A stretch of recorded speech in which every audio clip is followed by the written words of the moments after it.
We've been lied to by the elite ruling class for over 5,000 years, and it's been contained by secret societies, particularly Freemasonry. I could go on with numerous paintings of powerful historical figures, all making the secret M sign, meaning Mason. That's research all its own. Controlling history isn't just about being superior or sweeping mistakes under a rug, though. It's about controlling the masses and our worldview, so we can't see what the hidden hand is doing. These rich and powerful elitists aren't just control freaks. They literally see the rest of us as slaves, goyim, or human cattle, lab rats, and even insects to be used and dispensed with in any way they see fit. And that's not just a conspiracy either. It's just life from their point of view. It's been that way all along. 18 giant skeletons and pyramids found in Wisconsin. So are these Nephilims? Like in the Bible in Genesis 6-4 Archaeologophile. Scientists are remaining stubbornly silent about a lost race of giants found in burial mounds near Lake Delavan, Wisconsin, in May 1912. The dig site at Lake Delavan was overseen by Beloit Colgene. It included more than 200 effigy mounds that proved to be classic examples of 8th century. You've listened to everybody on YouTube. You were hoping everybody had the answer, weren't you? Tell the truth. You did go and listen to everybody on YouTube, all the strange stuff. There's certain videos you looked at with your door closed, and when somebody walked in, you turned it off. You would be caught alive watching some of the things that you do watch. Not that it's dirty, it's because it's crazy, but you're looking in those places for truth. But I give you this scenario. When prophecy turns into reality, we're going to need some real direction. You're going to need a bigger boat. Sure. Chuck Todd of NBC, the political director for NBC, is saying on national television there are no victims. There are no victims of this IRS. Sure. Chuck Todd of NBC, the political director for NBC, is saying on national television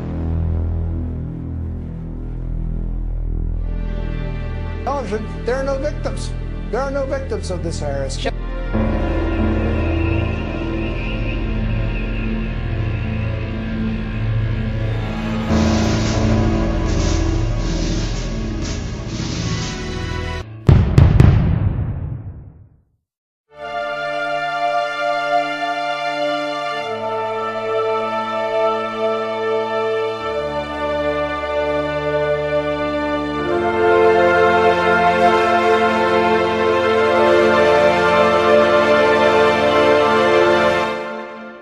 Thought and pictured a reptilian to be an alligator that stands up. What is a reptile? This reptilian race came to this planet a long time ago, bred humans as we know them, either interbred with them or genetically spliced. Do you think the reptiles that are on this planet now might be related in some form or fashion with these reptilian ETs? God, Adam and Eve, the stories of creation and the flood in the Old Testament, they would probably have come from these older stories, these older mythologies, the legends and mythologies that have been built up over the years. They're always very, very dangerous or evil. Right. I mean, why is that? According to this one woman who gave me this story earlier, though, it was a sexual story. It's one that said he was kind of breaking ranks and saying, you know, I'm coming to you and I'm communing with you and being intimate with you, even though my race is bent on the destruction of mankind. And I would think that if there was a race that was powerful enough to get here, to genetically create mankind out of ancient hominids, why would they wait so long to dominate us? Or are they, big question is, are they dominating us now?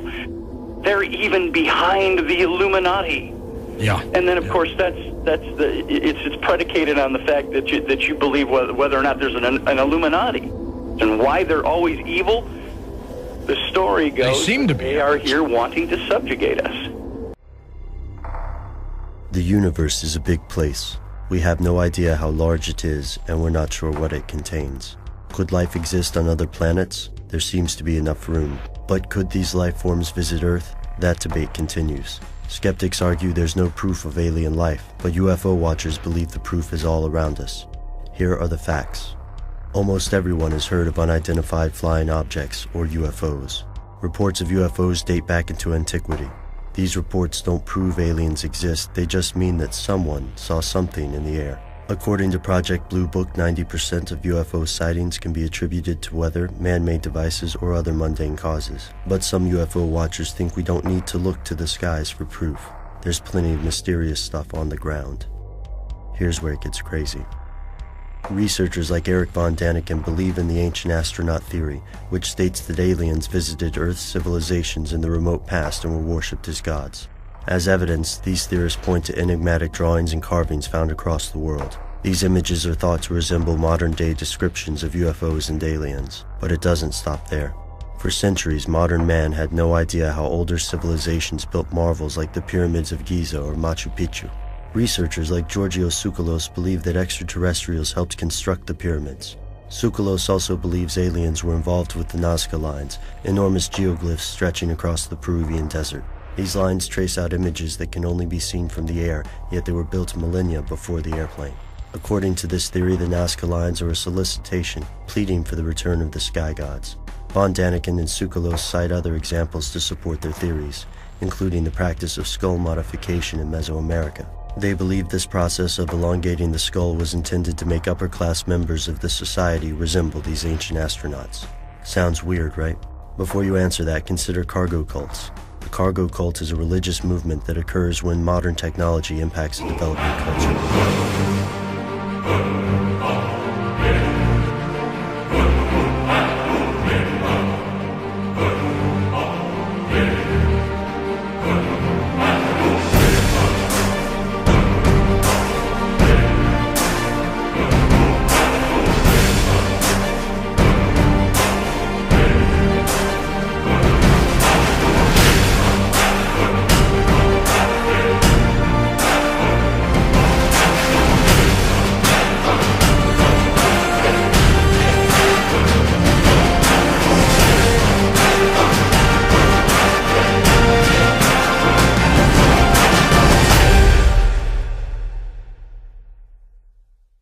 Maybe even you or I or anybody else out there, we're really reptilians. It's a story of a divided human seed, if you will, that starts with Nakash having sex with Eve, Eve bringing that to Adam, and then he has sex with Eve. She bequeaths twins, one the son of Nakash, the serpent character, and the other one the son of Adam. And that's your Cain and Abel. And the things that happen afterward are what bear this story out. And I think this plays into all the mythology that started as far back as the Sumerian civilization back in the Fertile Crescent. And that it was about 2,000 years before the writing of the book of Genesis. But they wrote about these things with their gods, and the Anunnaki being the pantheon of the ancient Sumerians. And this is where this all begins. And the stories between the Anunnaki accounts of creation, the Anunnaki accounts of serpents, if you will. In Enki, Ea, also known as Ea, he was one of the gods of the Anunnaki.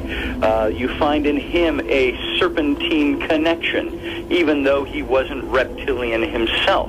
And it was all evil all the time, wasn't it? Well, he wasn't. What he did wasn't evil, and many times these reptilians you find weren't always evil.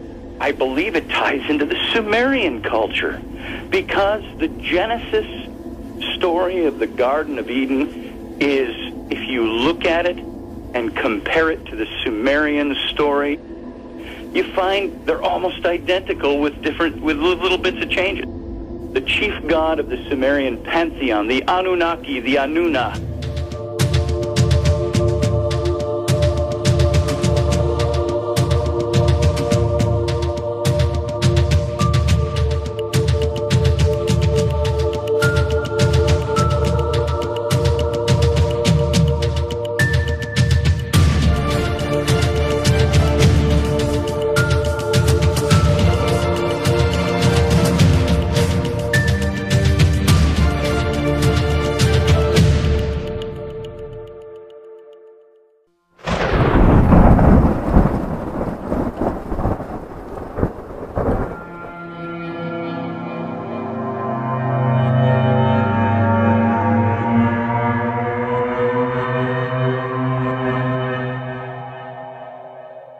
Just so you don't think I'm going off the rocker, you're also going to have to know about Michael, Uriel, Raphael, Gabriel, Ramiel, Sarah Kehal, and Raguel.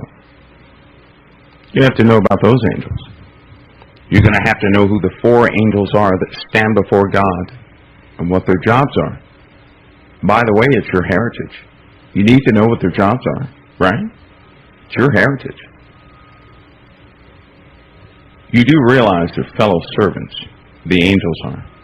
They're your fellow servants. How many know that the angels are your fellow servants? The only thing missing is the true archetypes of who they are. Because mankind once deified them. They once deified them, not understanding their jobs. And then when Jesus Christ came,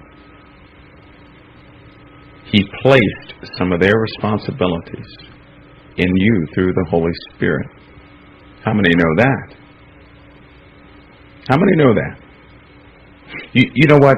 You might be really thankful for Jesus Christ after this conversation.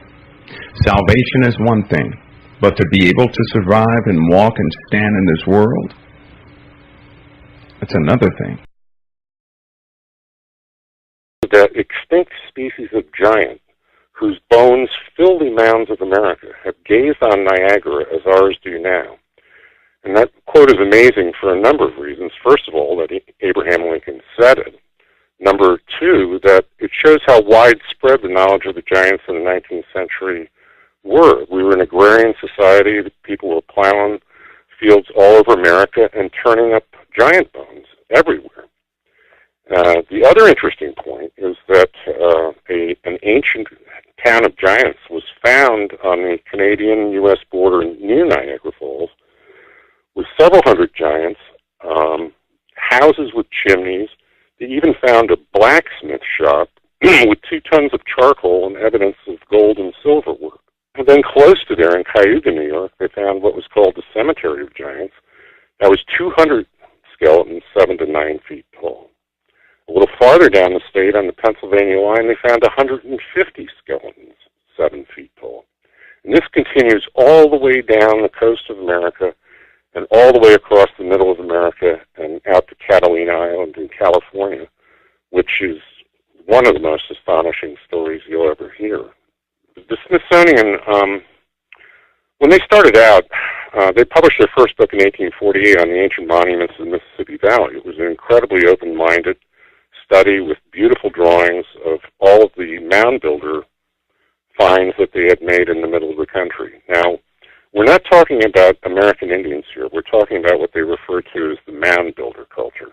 And that predates the Indians, and it reached its height probably around 1200 AD. But we're now getting dates all the way back to 10,000 BC. And this mound builder culture is pervasive. The Smithsonian report itself said there was several 100,000 mounds in the United States. Now, in 1879, Major John Wesley Powell, who was a famous Western explorer, was made the first head of the Bureau of Ethnology. In 1879, he issued what was called the Powell Doctrine. And the Powell Doctrine forbade any evidence of pre-Columbus contact in the Americas. He said we're dealing with aboriginal savages who are illiterate. There's no signs of higher intelligence. Basically, it was carte blanche for manifest destiny, and also one of the cornerstones of the Smithsonian was the theory of evolution. And the theory of evolution, in a nutshell, says that we keep getting bigger and smarter over time.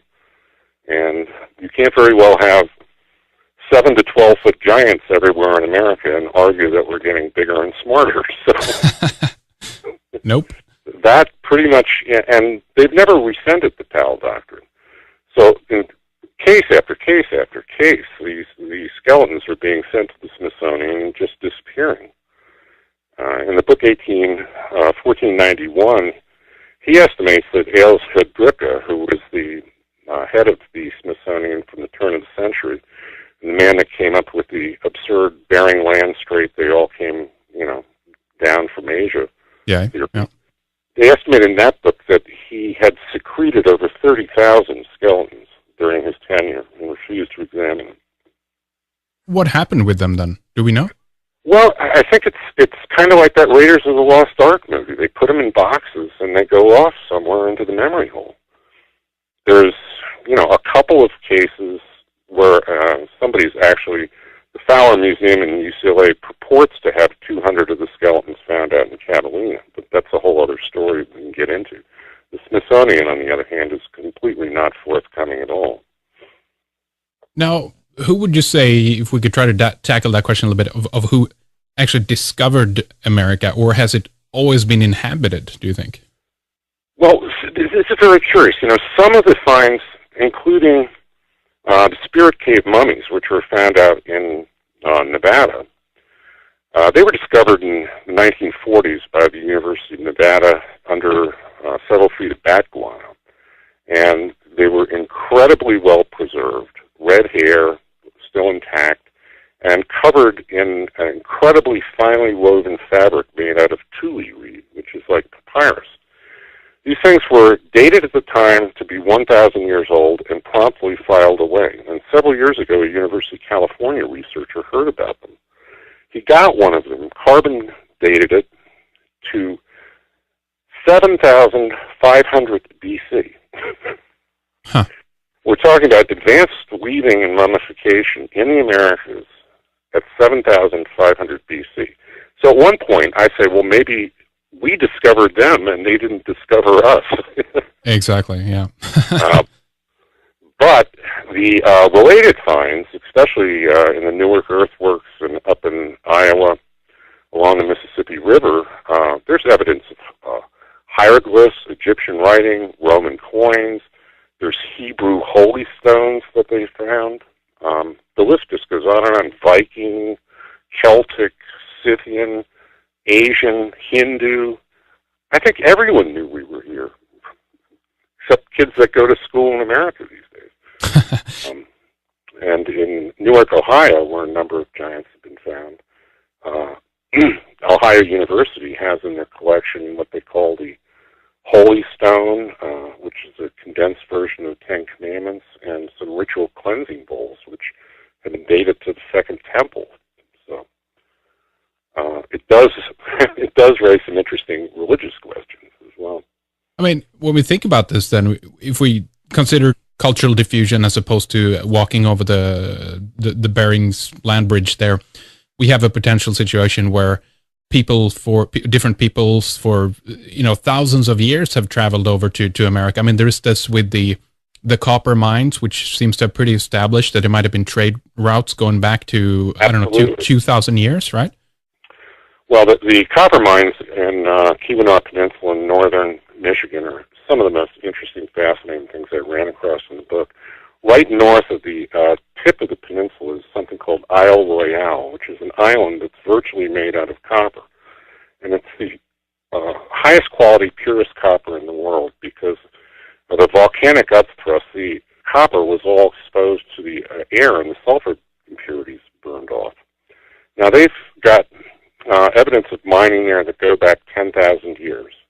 And there was two professors from Michigan that published a book that estimated 1.5 billion tons of copper were taken out of there.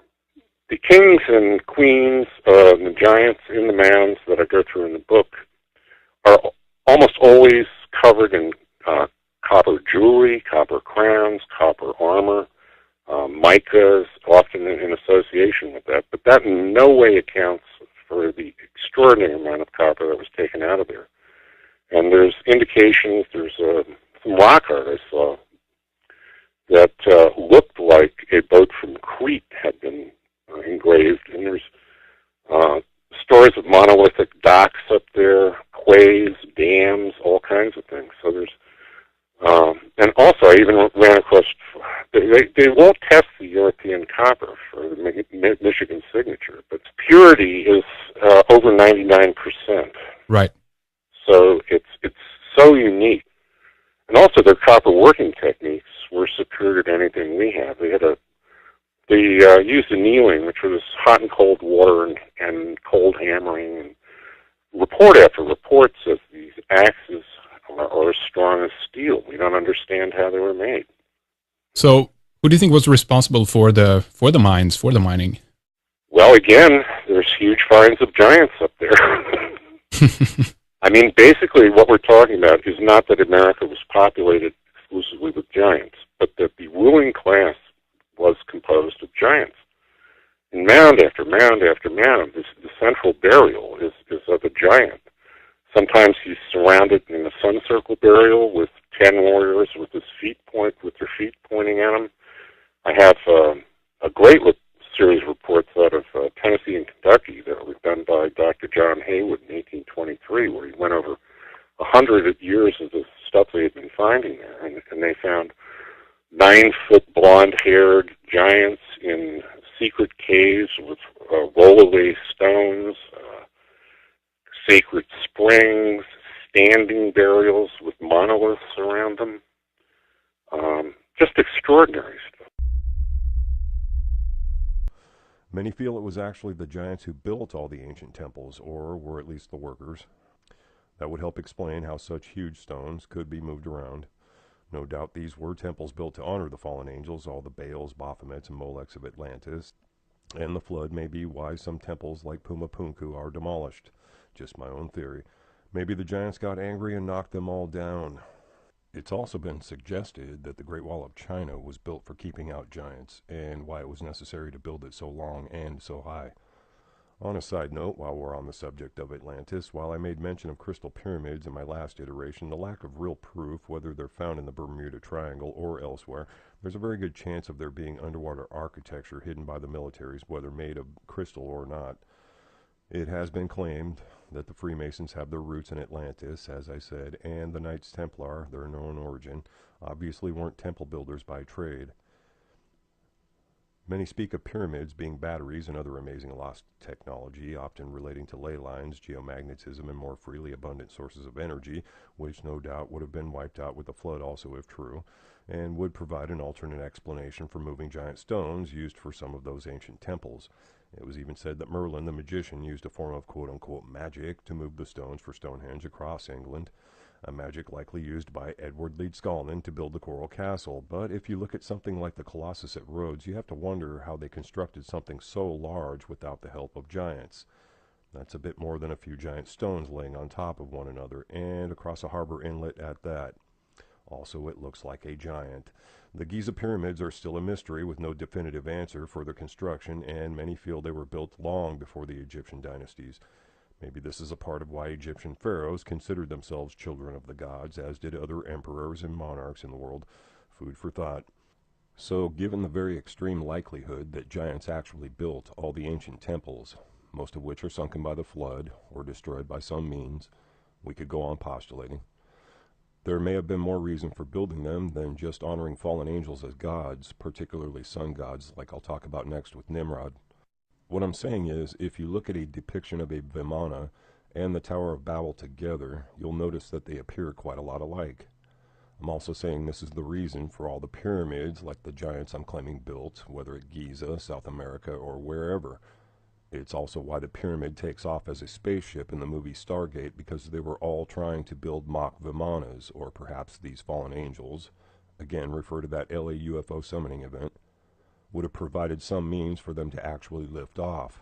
That's unlikely, but who knows. How I would even assume such a thing is because it's been suggested that the pyramid tombs are actually acoustic chambers, harmonically tuned to certain frequencies. If Edward Leedskalnin used a sonic and/or magnetic device to build the Coral Castle, it's very likely the ancients believed sound could not only move stones but lift the entire structure off the ground. To further the point, it's why sound was used as a weapon in Frank Herbert's Dune, one of the most popular sci-fi epics ever. Now we're seeing psychotronics being used as weapons on subsonic and ultrasonic frequencies. No coincidence there.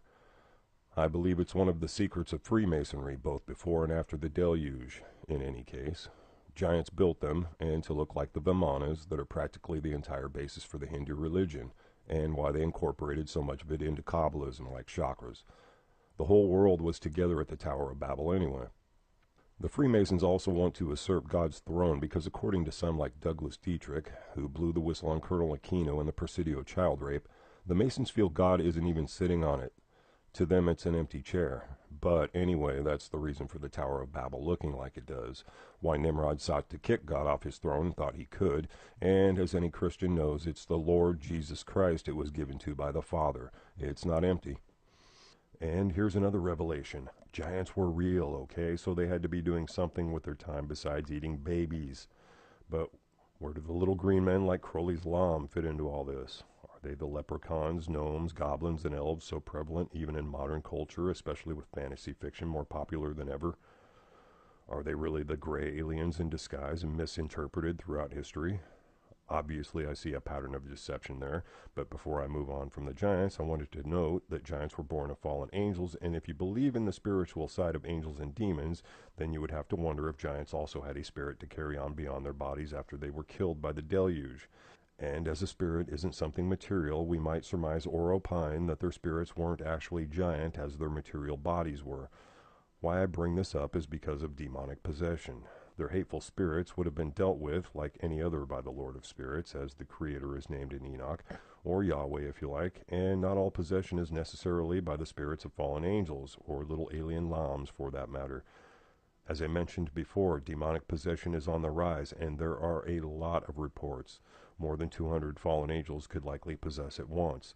So could Nephilim spirits also be possessing people, as these Satanists keep bringing spirits up out of the abyss, along with formerly evil men and women? Again, food for thought. While many people consider possession more in alignment with positive or negative energies, most stories of possession include a named entity, even if just generically called a demon. There may be instances of fallen angel possession, being possessed by the devil, as they say, but I would assume we're too repugnant in intelligence and species for them to want to do that for the most part. Thus, these are generally spirits of hateful giants and evil humans instead, just my own opinions and wild meanderings. It's why people claim to be possessed are often so maniacal, crazed, and wild. The abyss is not a fun place and most likely inspires a form of insanity. If you're familiar with the story of Jesus casting demons into a herd of swine, it seems they'll do anything to avoid going back there, even live as a pig, much as they realized it wasn't all it was porked up to be and immediately dove off a cliff. Not to digress. What I'm getting at is, in a way, the Nephilim are back, just as it states in Enoch and elsewhere that the fallen angels and Nephilim would again be a problem in the end times. In other words, they're back, and the Satanists are helping them out in demonic rituals, particularly the Illuminati witches. And since we brought up elves and little green lambs, I'll bring them up again as we refer to pagan holidays and their involvement, because it also involves giants, or a giant, specifically Nimrod, who we'll be talking about next.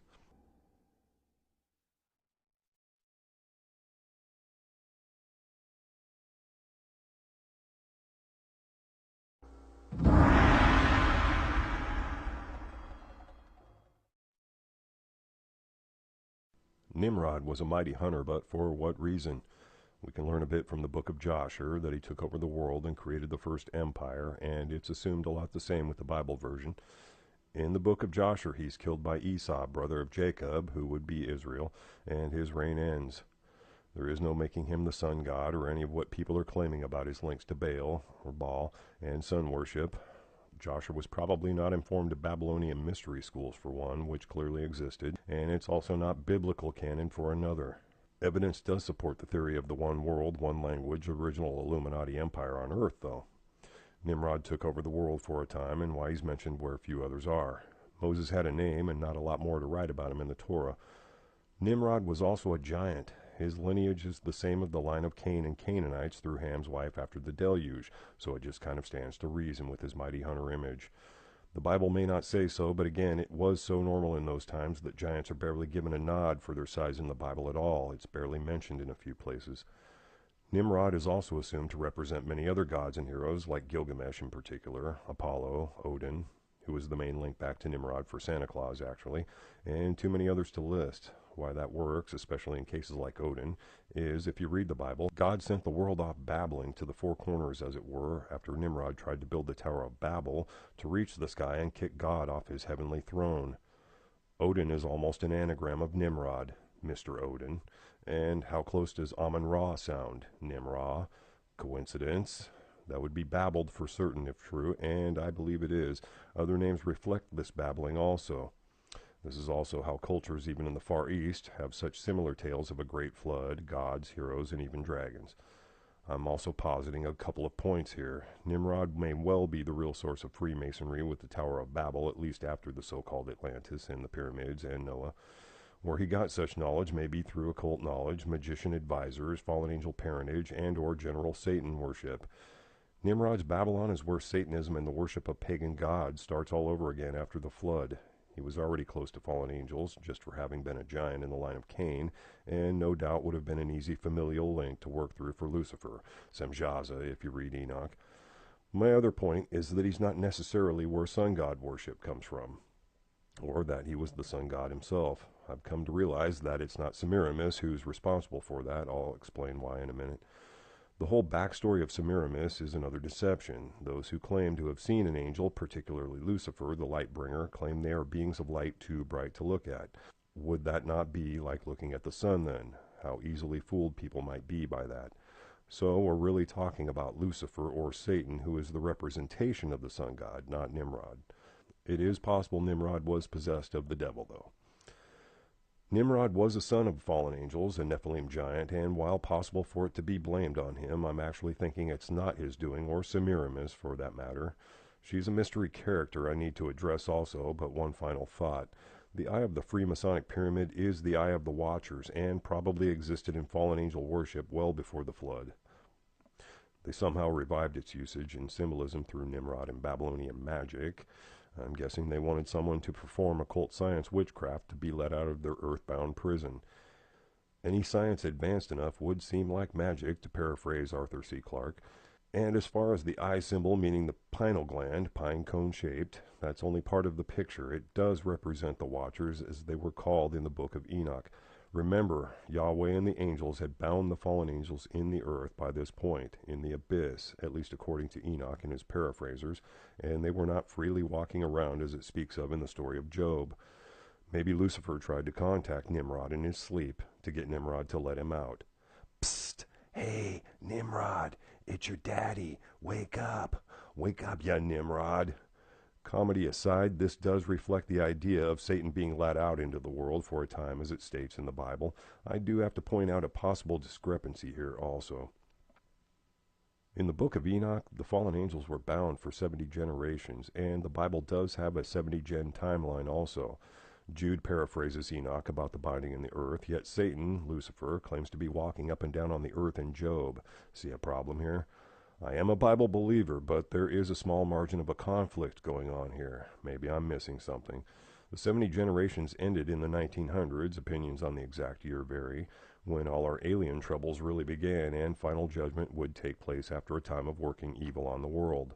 So how would Satan be walking the earth in Job's time? I'm sure there's just more to the story, so let's look at the role of Semiramis, not that I'll be answering this question. Semiramis is claimed to be the wife of Nimrod. While Joshua doesn't mention her, other sources do. Some texts say she was an inn and brothel keeper, making her the eventual whore of Babylon, a cover story in my opinion. Other stories say she was leading an entire nation along with her mythical husband, King Ninus, another babbled Nimrod, but all kingdoms eventually fell under Nimrod's rule. In any case, they made up a story to present her as immaculate and royal. They also called her a virgin who came out of the sea, or that she was the granddaughter of a fish goddess, said to be from Sirius. You can see this with Isis or Isis in Egyptian lore also. It became part of an unholy trinity still recognized in occult beliefs like Wicca, let alone Satanism, the sacred feminine. I'm only noting this because there is no goddess in our worship of Yahweh and Jesus, not to dismiss respect for the Virgin Mary or women in general. Hey, ladies, it's claimed Nimrod took Semiramis as a consort as he absorbed the whole world under his empire, and that's how she's the whore of Babylon, by not being his wife, at least at first. It's hard to piece together Semiramis, but in following her back through other religions of Isis, Ishtar, Ashtoreth, Asherah, and many others, we can see that it's her, or possibly a variety of fallen angels, once we trace it to Samaria, or what is translated as Shinar, or Shinar, shining star, Nimrod's original home kingdom before he started on the Tower of Babel. The name Sumeria is actually Semiramis in rough translation, Sumeria, Semiramis, but another strange coincidence is the name Semjaza from the Book of Enoch, Semiramis, Semjaza. I think that brings her more into focus. She's Satan to simplify. That's who Nimrod's consort really was, the devil. Strange links to her fish goddess story exist in Egyptian lore, Freemasonry, the Dogon tribe of Africa, the Dagon cult, and many other places, and all have a relation to fish people, or mer people.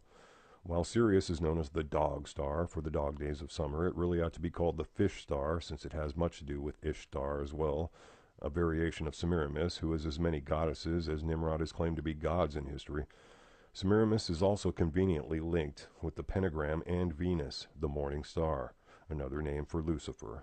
It all links back to Satan or fallen angels. Personally, I think the fallen angels created another deception and psyop here. You can clearly see polytheistic pantheons of gods, fallen ones crop up again like weeds in every single culture after Babylon, and no coincidence. I know there are those who think the fish people represent humans, while draconian reptilian people represent the aliens not of our Creator, but that's all a facade covering the real truth. None of the old gods came from another planet. They were buried in the earth just exactly as it states in scriptures. Semiramis and the fish people are just another part of that deception, and no doubt this is how so many gods are shown with Sumerian lore as well. Were mermaids, minotaurs like Molech, and other creatures merely forms they took as Enoch claimed angels could take form? Hard to say. I won't say for certain if the angels and other purported beings came from other planets, but at the very least they exhibit interdimensional qualities if you read enough about UFO reports and abduction stories. Aliens from Sirius, Orion, or the Pleiades, all conveniently in a straight line from one another, yet nowhere near each other actually, are all a deception to me. The spiritual realm is not found out in space, though I should point out one Bible verse that alludes to the Pleiades specifically. Jesus is referred to as him who holds the 7 stars on a heavenly throne. I don't want to labor a point about aliens in the middle of Nimrod here, but the Dogon tribe also knew of the trinary star system of Sirius somehow.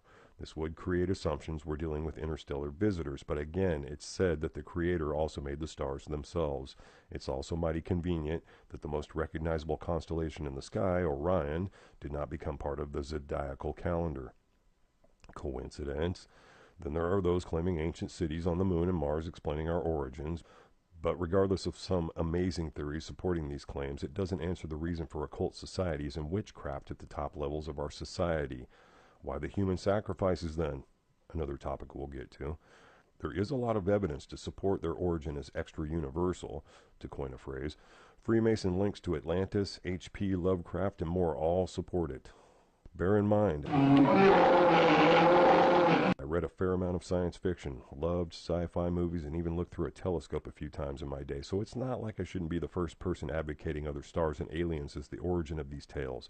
I'm just sufficing to say, again, that the spiritual realm is not found here, and the first resurrection and revelation may reflect a very material repopulation of the earth, but I have my own belief of the origin of the angels not being found on another planet aside from the bevy of evidence. Back to Nimrod and Babylon, though. Sumeria is seen as the first real culture on Earth because the deluge happened just before, and it took a while for humanity to increase numbers again and create an advanced building culture, whether the result of fallen angels or not. Nimrod's empire is the source of all paganism, and with 200 fallen angels trying to work back into the world as god beings, it's not hard to see how one might be the sun god, another the queen of heaven and the moon, etc., until polytheism is prevalent in all cultures such as the Greeks, Romans, who stole Greek anyway like all else, Vikings, Chinese, Japanese, Indians, both east and west, and on and on. The fallen angels are the reason for those beliefs, numerous gods on earth. This is how we came to have an unholy trinity that still exists in several religions. You can see the symbolism in the father-mother-son pattern of Nimrod, Semiramis, Tammuz, Osiris, Isis, Horus, Zeus, Diana, Dionysus, Jupiter, Venus, Cupid, etc. Nimrod's son Mardon, from Jasher, is Tammuz to many, but also Marduk, Mardon, Marduk. The interesting point is that the sun and moon worship is established in all ancient cultures, but also these characters have fought mighty beasts and even dragons. I'll address that soon also. A part of this unholy trinity includes depictions of the divine son as a little man rather than a baby. That's because it's a very Oedipal relationship in this trinity, with the divine child being the husband who was reborn through his mother wife. Whether this can be traced back before Egypt to Nimrod and Semiramis is actually speculative, but I would surmise it's a practice that existed before the flood, if not Babylon, and this unholy child's conception is anything but immaculate. It's more likely a Nephilim child. You can see the symbolism all over the Vatican, even if depicted as Jesus and Mary. The entire St. Peter's Square is actually the shape of a giant male member, or obelisk, ball shaft. Yeah, just as there's an obelisk in the middle of a radial sun symbol, or solar cross, also considered the Eastern Star of Ishtar, female Freemasons or Fee-Masons. The obelisk is really a giant Nimrod symbol, probably the Asherah pole also. Christmas trees are also derived from this symbol, but we'll get to that later. I know obelisks may represent sun rays or even a lightning rod to a pyramid battery for Atlantis theorists, but it's a Nimrod symbol, possibly all three. The story of Osiris's body parts is more likely Nimrod's story. Most people believe occult science, magic, or even history begins in Egypt, but it predates Egypt and possibly Babylon. The obelisk is often coupled with female symbolism, which is true of most ancient symbology. The unholy trinity may even predate the deluge. Rounding off some points here. Nimrod's real claim to fame is the Tower of Babel. According to Joshua, it took 3 days to circumnavigate. It was so large. Think the size of CERN. No coincidence, in my opinion, if true. The paintings don't do it justice. Here's where the mystery schools come in, though. The only way God would have thought man was getting so out of control or powerful that they were a threat to themselves, because let's face it, they'd be no real threat to Yahweh or God, was if there were fallen angels and black occult magic involved. I'm saying they were taught pre-flood building techniques by the fallen angels, and in so performing rituals may have ended up being possessed. That's why the resurgence of polytheism and making it a totalitarian regime, as the Atlantis I was referring to, were the little green llamas trying to get out and take over again, possibly to escape the Earth itself eventually. This may explain the supposed ancient cities on the Moon and Mars, not that we came from there or that aliens built them, just an idea. Anyway, at this point, God decides to send the world off babbling as it's described in the Bible. Babbling is from Babel. Everyone took a little chunk of their secret order and knowledge to their little part of the world. I'll later show how that's been the major cause of world conflicts and empires, but the babbling of languages that God created barriers with also included the witch language, and very likely the brotherhood of the snake. Again, pineal gland, pine cone. That's why languages are so vastly different from one another, and also why witch language is always an incoherent rhyming phrase like abracadabra, hocus pocus, mumbo jumbo, blither blather, helter skelter, etc. Alliterations. We'll come back to helter skelter in particular. Every variety of Satanism uses the original black magic of Babylon, whether it's the Church of Satan, Temple of Set, Dark Catholics, or Freemasons. God sent the world off babbling to the four corners of the earth, and that included so-called witch language as much as any other. Personally, I believe in technology, not magic, but magic is off limits, so calling it witchcraft works as much as occult science. So, because of Nimrod and Semiramis, whether Semjaza or not, we have an unholy trinity that's well established in Catholicism because of Emperor Constantine mainly. He wanted peace for his empire, so brought pagans and Christians together into a unified church. You can see a lot of borrowed symbolism, mainly the obelisks. Before I expand on the Catholic side of things and come to the present, I have one more issue to add about Nimrod. My last assertion here is that Nimrod hunted dinosaurs. Yes, dinosaurs, but in Bible code and other history, they're called dragons. Since he is Orion, Gilgamesh, Odin, and many others, probably including Thor as Tammuz, it stands to reason he fought the same dragons and beasts the others were said to have. This is where God sending the world off babbling shows the most in names, but also in lore. You can also see the similarities in stories of Noah and dragons in China, all the way to Europe and across the sea to ancient American cultures. All people in the world were together in Babylon before the Great Babbling, and this is what they took from it. Who could forget dragons? Dinosaurs have been shown to have existed alongside ancient man through so many artifacts that I will only say to go look it up or watch a Kent Hovind seminar. He explains it very well. It doesn't make sense for ancient people to know how to draw intricate details about obvious dinosaurs without actually seeing them. The bones weren't really found and reconstructed until the 1800s, so that's a huge gap of supposed millions of years, word of mouth, and later proof. It doesn't add up. So dinosaurs existed with man. Let's get past that, and also note that if you look at the rough biblical timeline of creationists, that still puts saber-tooths, dire bear, and sloths all in the same rough time frame as Nimrod also. If you want more proof, there are other videos for it. Quite a lot of so-called science is a stretched truth and outright fallacy and can be refuted. So Nimrod the mighty hunter was a giant who killed dragons and worshipped Satan, bringing a lost black magic back into the one world empire at the behest of his demon spirit overlords, the Old Ones. This is Sumeria's Brotherhood of the Snake, later the Synagogue of Satan.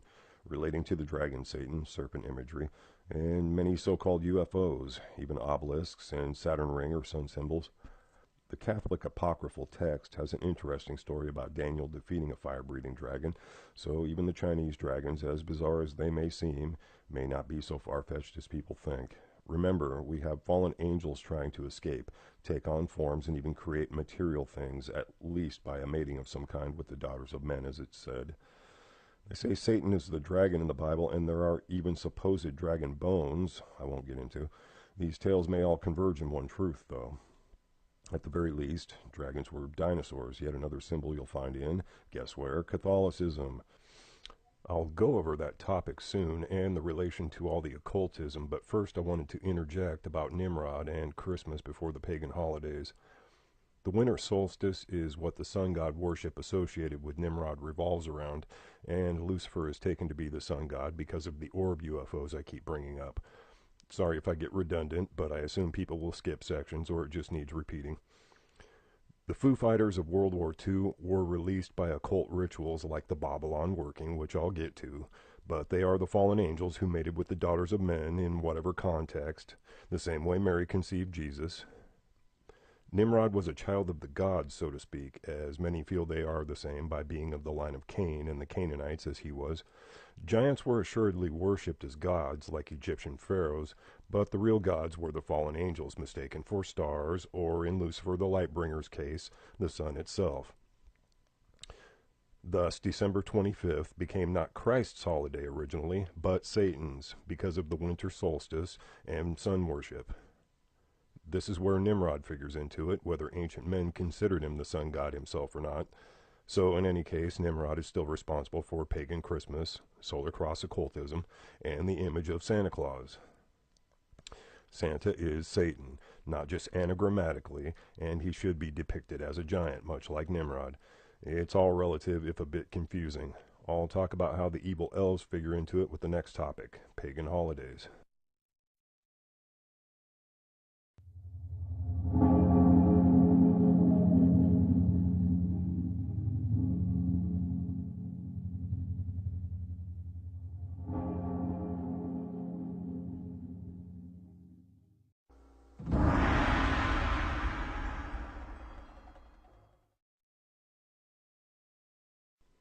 I think it should go without saying at this point in my presentation that witchcraft, secret societies, and even demonic possession are still very prevalent in modern society. It's not BS. So to say your kids are being laughed at by Satanists on Halloween, also known as Samhain, is a bit of an understatement. In fact, it's largely promoted for this reason, as well as the gorging of sugar that does have an impact on more than just a person's ability to connect spiritually. Again, pineal gland, if you want. That may sound ridiculous, but pagans and Satanists believe in these things for a reason. You might notice a very large candy aisle in every store for every single holiday, and it's no coincidence. They're not just making candy moguls and dentists richer. It also dumps society down and facilitates mind control for the occult militaries, but we'll get to that. All the major holidays, especially American, involve huge amounts of sugar, but for Halloween in particular, seeing your kid dressed as a gray alien, let alone a vampire, goblin, or witch, makes a Satanist smile. They got to you, and you may think it's just a game. The kids sure do. Just non-sugary food for thought, and here's a connection to their lines of reasoning. Ritual sacrifice of babies has been traced through various ancient religions like of Ishtar, Molech, Baal or Baal, also known as Bel, and others. The Sunday service of Ishtar, the star Sirius, remember, is the original bloodbath of Easter Sunday, though. That day is not at all about Jesus' resurrection, at least to these people, even if the Catholic Church worked it out for the same time period as Passover and the other feast days that Jesus died and was resurrected on. The Ishtar cultists murdered babies on the altar, and the drained blood was used to dye Ishtar or Easter eggs during the Sunday service. I won't comment on the rest of the disgusting ceremony. Sacrificing children is one of the cornerstones to make a Freemasonic link of paganism or Satanism. Remember the unholy trinity I mentioned. It has significance with these holidays outside of Catholicism. And it's well known that Christmas is not actually Jesus' birthday. It's more the celebration of the winter solstice for pagans. Again, this is the result of the Roman Emperor Constantine trying to hold his empire together in favor of pagans rather than Christians.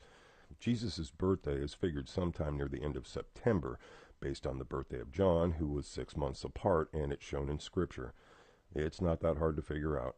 I'm quoting from this site that shows it very well. Assuming John's conception took place near the end of June, adding 9 months brings us to the end of March as the most likely time for John's birth. Adding another 6 months, the difference in ages between John and Jesus brings us to the end of September as the likely time of Jesus' birth. And if it followed one of the Lord's feast days, that might even be on Yom Kippur, the Day of Atonement. Take that as you will. And furthermore, Christmas, Christ Mass, is in no way one of the Lord's holy feast days. In fact, Hanukkah was an afterthought of rededicating the Second Holy Temple, and not one of the original holidays either, though it's at least a reasonable holiday.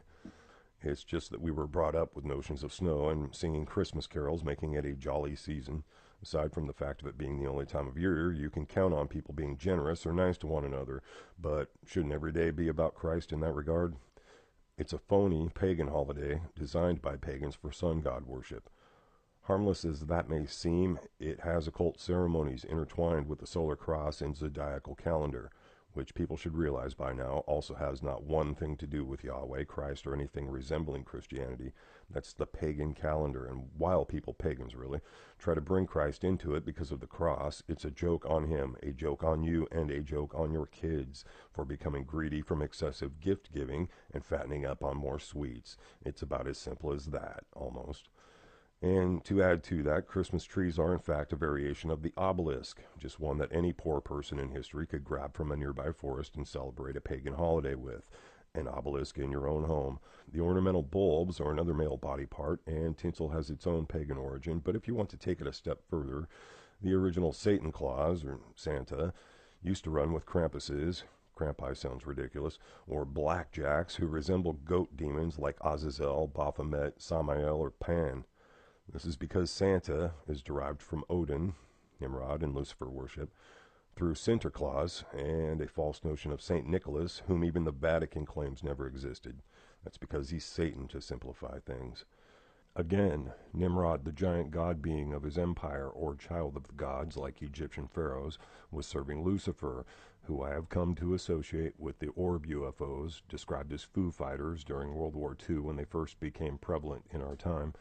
And this video shows what ancient people, giants or not, mistook for being stars, or variations of the sun, perhaps minions, while Lucifer, or Satan, was the sun itself, just a larger version. He is the light bringer, they say. It was the earliest form of psyop to get people to worship them and release them from their prison in the earth with occult rituals. So Nimrod wasn't the sun god, but the winter solstice was the most appropriate time to honor the sun, or Lucifer the light bringer, during that season. And if you follow Sumerian legend, Enkidu was like a Krampus or goat demon who I assume was either a fallen angel taking form or one of their genetically manufactured monstrosities. As the Freemasons and Satanists worship these goat demons, I only assume they're fallen angels in disguise, as are the Krampuses of so-called Christmas. It's one of the reasons the Masons are trying to fatten up and dole down children with so much candy, whether Christmas, Easter, Halloween, or even Valentine's Day. Yet another derivative of Roman paganism. Odin, who Sinterklaas or Saint Nick is derived from, impregnated mortal women, as all fallen angels were said to, and he also had an 8-legged horse the 8 reindeer were derived from before Rudolph was added. He is Satan, the primeval god, and the sun god of Luciferian winter solstice paganism. Nimrod has just been confused with Odin and Santa, or Satan. He was actually a follower, whether he ended up being deified and confused as such later. It's worth noting that Old Nick is another name for Satan, and St. Nicholas should be the obvious link.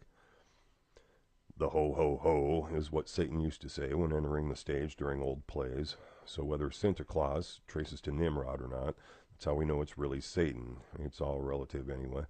He's not the good guy breaking into your house, and the fallen angel watchers probably do see you when you're sleeping. Krampuses are the original elves who beat the bad kids, or worse, and some cultures still celebrate with them. In the original version, they put particularly bad kids in a bag to take home to eat. And in the movie A Christmas Story, they know that the elves are Krampuses, and you can tell by their attitude alone. but also Ralphie is made to climb a pyramid to see Satan in person. The slide to hell is the final touch, full of disappointments for the kids. You'll also note they slipped in the Wizard of Oz, and that has huge links to MKUltra post-hypnotic triggers. There's really a lot you can pick apart about it, but don't mistake that you've been sold a Santa that is really Satan ever since Coca-Cola rebranded him for mass marketing in the early 20th century. And you can see that even in the mid-20th century that Christmas was already a drag on people. It's intended that way because it's Satan's holiday during the cold winter solstice day in hell frozen over. But that is where we get our elves, little green men, leprechauns, gnomes, and other similar depictions from, demons.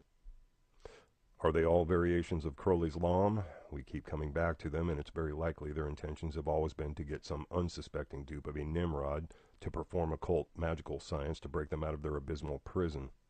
Now let's look more at the Catholic Church and the continuation of paganism.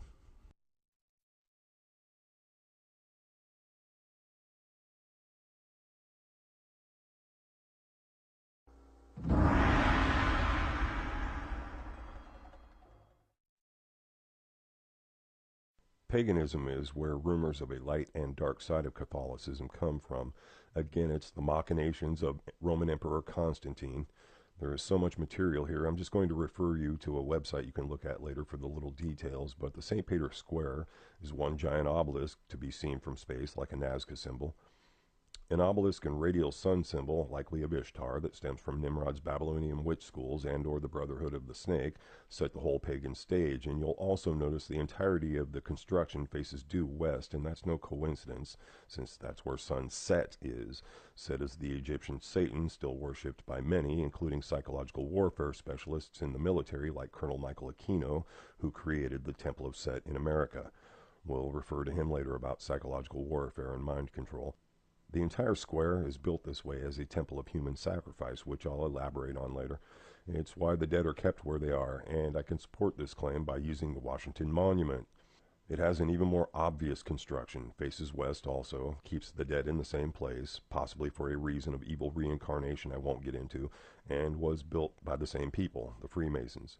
While not identical, they bear the same symbolism of obelisks and female symbols to go with, that can be traced from Egyptian gods to Babylon, and were purposely built to be seen from space by the star gods that so many ancient cultures depict. Or maybe it's to entertain the Amazon Nazis on the moon, who knows. It's purposely offensive because of pagan satanic origins, and I'm sufficing to say Freemasons are Luciferians, at least the ranking portion of them are, and it's hard to imagine the original papacy had no clue what was being built under their noses. I will go so far as to say the X and the O of the monument likely originates within the Synagogue of Satan, directly related to the idea of Clawfoot, or Clawfoot, whatever, and the mark of the beast. It represents the souls of those who die insane and are sent to the abyss, and this is a big part of the reason that suicide rates are up. Kabbalism is more widely practiced within Freemasonry with the motto of Ordo ab Chao, order out of chaos, related to the gang stalking phenomenon I'll talk more about later, and all the imagery of spirals and X's and O's, which don't mean hugs and kisses, are seen so often now. It also relates to that double V hand sign I showed at the beginning, also meaning 66, which is why Madonna was displaying the symbol during the 2012 Super Bowl halftime show. If you still don't believe that, note that the year 2012 can be decoded as letters spelling Zion. Coincidence? I have a Mark of the Beast montage coming up that adds to this idea. Freemasonry, again stemming from the Tower of Babel or even Atlantis, is where all satanic groups converge, and why Set is included. It all comes down to the rebellious Satan, whom they all worship in various illusory forms, whether Lucifer, Baphomet, or other. And bear in mind, the word Catholic means universal, hinting at the inclusion of all pagan symbology and ritual practices, at least in the dark. It also infers New World Order, which Freemasonry, or if you want to use the word Illuminati, is an integral part of. In the year 70 AD, Antiochus Epiphanes committed what many feel is the abomination of desolation. In anger and humiliation, he sacked Jerusalem and placed a statue of Zeus, also known as Jupiter, in God's temple. Many feel that statue is now sitting in the Vatican, but even if not, there is a museum where all the Roman gods are shown and the statue of Jupiter is conveniently missing. There is a statue of St. Peter that seems conspicuously like Jupiter, with a sun halo over his head even, And people have kissed his false idol of a foot so much that it's almost rubbed off. If you want more pagan Vatican symbolism about dragons, pine cones, again, pineal gland, Ishtar and Dagon cult miters, then see the Mark of the Beast website later. I'm mainly pointing these things out as the Pope is almost absolutely the Antichrist the Bible mentions, mainly because the papacy is well aware of the light and dark sides of the church coexisting, but also the Pope plays the vicar of Christ, interceding for humanity when that's Christ's job alone. You can also watch a video by Nine Nania later that analyzes every detail of Scripture to reinforce the Pope being the Antichrist. I wish I'd had her knowledge when I wrote this the first time. The Catholic Church is actually the whore of Babylon riding on the back of the New World Order, much as I'd like to say it's the USA itself for several reasons that should be obvious. We're the worst example in the world and the most evil military aggressors, just for starters. The Romans and the synagogue of Satan, the phony Jews who Jesus mentioned in the Bible, were already carrying on Babylonian traditions by the time Jesus was born. When Constantine brought the folds together, he was bringing satanic Babylonian witchery to Christians. All their child sacrifices, pedophilia, and other evil practices are all done in secret, often beneath churches, if you believe the stories of nuns who've spoken out. This is where the black-veiled brides really come from. Catholic priests aren't always after the kids. Sometimes they take nuns as unofficial brides, and their sinful pregnancies are usually, if not always, human sacrifices whose bones line the walls and floors beneath churches. Believe it or don't. You didn't really think mortals could exist as bastions of piety and celibacy that you tell your innermost secrets to, do you? Many are actually children of God. This isn't a total blanket statement, but you can bet the dark side is preying on the ignorant lighter half. Worship has been practiced on the wrong day of the week for centuries to suit the pagan half. Sundown Friday to sundown Saturday is the real Sabbath. Excuse it as you like. The idea of Christ in the church may seem like the focus, but all of God's appointed times have been altered in the extreme. The pagan rituals still exist and often right in your face, and popes still sit on thrones of gold because they hail the all-seeing eyeball as much as any other major institution does in the past or present, the synagogue of Satan. They're all puppets, and the Freemasons are right there with them because they built most churches. They are bed buddies. The steeple is also an obelisk to show how far they've taken the symbolism into the mainstream of Christianity. See the parallel symbolism everywhere in Europe and America. Many Freemasons are Catholics for these reasons. The synagogue of Satan, the evil side of Judaism, has been around longer than Catholicism. I've no doubt they helped form and build Catholicism through the emperors of Rome. To show how this works, we'll just sample History of the World Part 1 by Mel Brooks. It's a perfect example of the deception of real history held over your heads. Mel Brooks' satanic handlers in Hollywood, and they all have them, even directors, had him make fun of Jewish Holocaust by using the Spanish Inquisition. This shows the parallels between the synagogue and Catholicism, actually, as told by, in my own opinion, a phony Jew. His handlers would have had him use World War II instead if it hadn't happened so recently when this movie was made. Think about it. It all adds up with the Roman scenes, Jews in space that would become Spaceballs, and even the French Revolution the Rothschild Illuminati helped to promote. We'll focus more on the Illuminati origins in a bit, but suffice it to say, this deception and conspiracy is all due to Satan keeping his minions of various cults, pseudo-religions, and sects under one banner. And they all work together in various ways, whether it's architecture, entertainment meant to distract or deceive you, or even mass rituals. If you're a well-meaning Catholic, I apologize, but you're being deceived by Satanists who play the Pied Piper in the name of Christ. They perform demon rituals in secret, and yet another reason for so-called alien activity so prevalent in our time. I'm getting to the alien deception as we go here. Aliens are demons, and I can prove that as much as possible anyway. And again, child sacrifices performed in secret, the next topic.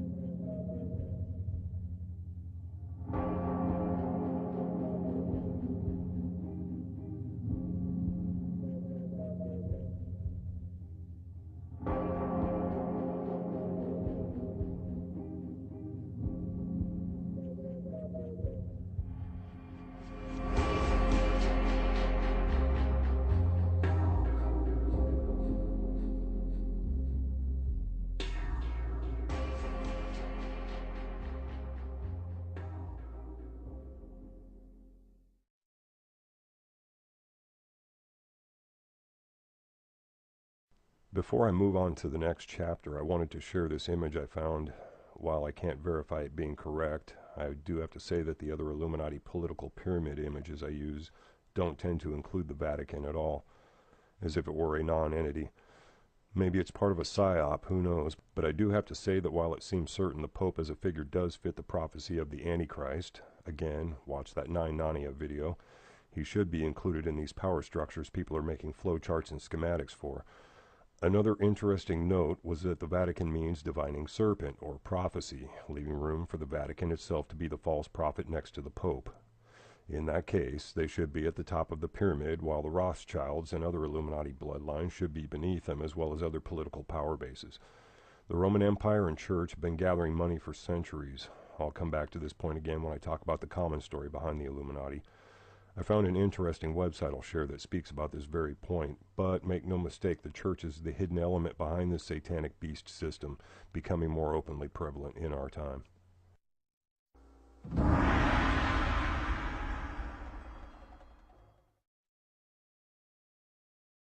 You may think I'm full of BS about the sacrifices, but let me interject that there's a video you can watch about snuff parties a member of the rock band The Scorpions happened to be at. Look it up. I've no doubt most parties like those would be held by the elite, who have every bit of a clue how this hidden world works. Also, let me read you a little blurb from a news article. Children and blacks make up a disproportionate percentage of missing persons reported each year. In 2013, people under 18 made up nearly 3/4 of the missing persons reported, but only 23% of the population. Blacks, while accounting for 13% of the population last year, comprised 35% of the missing, according to Wall Street Journal analysis of the FBI data and census population estimates. Yeah, I know the journal, but it's pretty much the same everywhere you read. And this image of the 2014 data is basically the same, and the ratios of missing children to adults is shocking. Coincidence? Children have always been the first sacrifices, mainly because their pure innocence and blood have always been considered greater energy for rituals. And these rituals don't have to be performed beneath churches or in particular places. Sometimes they happen as events like 9/11, the World Trade Centers, which I'll show a little more about as we go. There's a video where a Rabbi Finkelstein not only talks about sacrificing kids and drinking the blood of their enemies, I'm assuming the synagogue of Satan, but also handing the bodies off to places like McDonald's, where they're mixed up into the meat. He claims this is done in many places, and he's smugly blunt about it. It's not for the squeamish, but it does add to my point about this subject. It's why they made the obelisks at the Vatican and in Washington, D.C. This is a big part of Satanism as a symbol. Egypt has always been the focus because of the pyramids and the supposed Atlantis, but it also reflects practices revived in ancient Babylon, likely by the Brotherhood of the Snake, particularly the baby killing you can see in the rituals of Ishtar. Again, Easter, the original sunrise service of the spring equinox and sun worship, started off as a sickening ritual that ended with infanticide, whether you believe it had anything to do with the mysterious character Semiramis or not.